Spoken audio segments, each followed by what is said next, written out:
What's the crack? What's the bleeding story? How yous all doing? Hope you're well. Hope yous all had a good weekend and stuff like that. Please do hit the like, hit the sub button if you're new around here. Anyway, let's get into it. Arsenal news, as it says in the description. So there was an old Barney, as we'd say in Dublin. An old fight broke out between Jesus and Ödegaard. That's the rumour on the street, as they say. Apparently the Kroenkes have told Jesus that he will be no longer required past the summertime anyway. Could be pushed forward to January now, but anyway, he threw his toys out of his pram. And I suppose, look, I'm not a fan of Jesus, to be honest with you. I don't think he's good enough to be at my club, but look, he's here, get on with it. And as far as I'm concerned, the Kroenkes should not have said anything. If this is what has been said, rumours are, I think it was Josh or something like that told him he was no longer required and he can start looking for another club. I don't think that's the right thing to do, because he could just drop anchor and just go, you know what, I don't really care. I'm going to hang around here on this big wage that you have me on. I'm not going to bother looking for another club. I'll sit on the bench. I'll sit at home and watch the match if you don't want me on the bench. It doesn't bother me. And it could go sour, But anyway, the fight was about, I think Ödegaard and him sort of had a few words. I think that had to be broken apart as well. Probably handbag stuff, to be honest with you. I don't think it'd be like the days punches thrown and stuff like that, well, I hope not, you know what I mean? You don't want to be hearing that about anyone, never mind, players at your own club. But yeah, and apparently they left the training ground then after it was sort of separated. They were separated and they both left at different stages of the day, not together. Did they kiss and make up? We don't know. Very early at the minute to sort of see what has gone on there. Arsenal, I don't think, as I'm speaking, have not released a statement saying that this has occurred or whatever. Whatever the outcome was, have they kissed and made up? We don't know.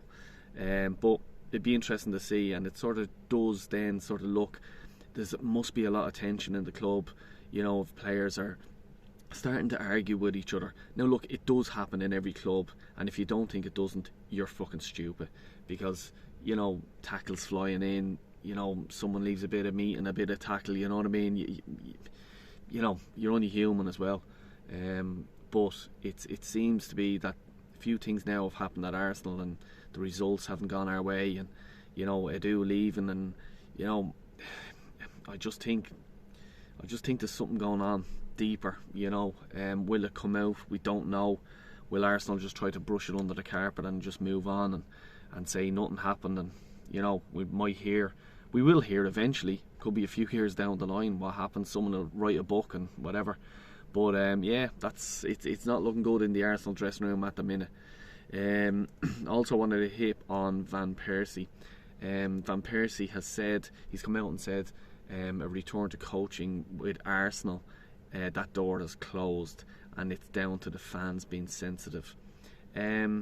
Yeah, I'll just confirm that for you, Robin Van Persie. Yeah, you can go and fuck yourself, you fucking prick. That's my take on it. If I was at the Emirates and you showed up, I would let you fucking know that as well. Don't like the chap. Arsenal stuck around when he was injured for fucking years and fucking everything like that. He was getting learning his trade off probably two of the best strikers to ever put a foot in the fucking Premier League, with Thierry Henry and Dennis Bergkamp, and to learn his trade, and Arsenal stuck by him when he was injured. He gave his one good season then after that, and then just packed his bags and off to United. So the loyalty that you showed this club, yeah, you can go fuck yourself, because you were paid a lot of money as well, and trying to hold the club at ransom, and then just left at towards the end of the transfer window in the summer. So I've no fucking feelings for you, but I can confirm that, yeah, you're not welcome at Arsenal. Anyway, moving on from that prick, Groikiers, whatever the fuck you call him, the fella at Sporting, can't pronounce his name, but anyway, he has come out and said that he is not looking to leave Sporting until the end of the season. He wants to see out the season at Sporting and see where they go, and he'll reevaluate then in the summer. For me, there is interest in Arsenal, and I think he knows that, obviously. But I think he's looking to see how Amaron, the sporting manager who's gone to United, I think he's going to see how he's getting on at United, and United clearly are going to be linked with him as well because of the manager, and I think he's just going to see where United are at. Will I go to United? If not, right, I'll go to Arsenal. I do personally think myself he is coming to the Premier League, be it Arsenal, be it City, United, Liverpool. They're all interested in him. I can see him at the Premiership next season. I think he's just biding his time and seeing where United are at. If they're not in the Champions League, fuck that, I'm off to whatever club then he suits. Intelligent thinking from him, fair enough, and he's drawn a line under the sand and just go, look, get away from me with transfer rumours and stuff like that. I just want to concentrate on my football, and fair play to him. Big respect to him. Other big news: Trossard injured. Belgium, what? He hasn't been playing well. Let's be honest about it. I do like the chap. I do like him. He's a good player when he was in form, and this is going back to, is there unrest in the dressing room? And it worries me because with Trossard hasn't been playing well. I think it could be down to that, and he is an emotional player. And we knew that when he was at Brighton, because he sort of he threw the toys out of the pram when he was there, and he let management know his feelings. And when Arsenal came in knocking, he told, let's say, the powers to be at Brighton, he's gone. So I think he wears his heart in his sleeve, and you can tell when he's playing football.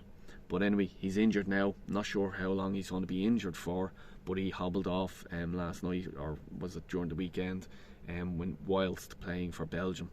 And the reason why this is big news for me, it's given Ethan Nwaneri an opportunity. He should be putting in now where Trossard was, definitely given the opportunity. And against Nottingham Forest on Saturday, I think he's going to get the opportunity, and that's me personally, that's my opinion. And the reason why I'm saying that as well, because Trossard is injured, and we also, Brazil are playing Wednesday, an international Wednesday, so that means that Martinelli will not be home until Friday. The match is on Saturday at 3 o'clock. Jet lag, all this sort of thing plays into consideration there. So it's that's bad news for Arsenal, big time. It would have been better if the game was Sunday. Even if it was Sunday, it's still a bit early, to be honest with you, because you have Gabriel and Martinelli coming back from international duty, which doesn't work out good for Arsenal. But look, we'll see what happens there. But I think Ethan is going to get a good shot the weekend, and hopefully he does. Hopefully he's starting and he has a good game, because he's a baller. You know what I mean? And I'm looking forward to seeing him play a bit more often, to be honest with you. Another news as well, I was looking at the expansion of the Emirates. They're looking to expand it to 80,000, which would be good, I suppose. Probably add a bit more atmosphere to the Emirates. Excuse me, because I remember my first time at the Emirates, I was just so disappointed in it, because I was used to Highbury and the passion, and you knew you were in a game when you were in Highbury, and I just think that's fizzled out now with the Emirates, the way it's just sort of gradually out, whereas Highbury, everyone was in on top of the players and they knew they were in a game. So hopefully an extra 20,000, let's say, will add to the atmosphere, and it just shows you as well that they're expanding the stadium. The Cronkies are not going anywhere, so don't be under any illusion that they are, because they're not. They're pumping money into the Emirates, and they're going to love packed out Emirates and all the money that brings to them. So they're here for the long run. Anyway, that's all the news I have for today.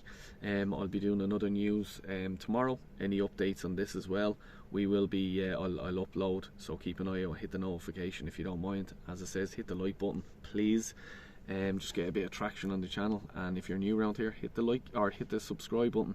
Until then, take care, God bless, and come on you Gunners.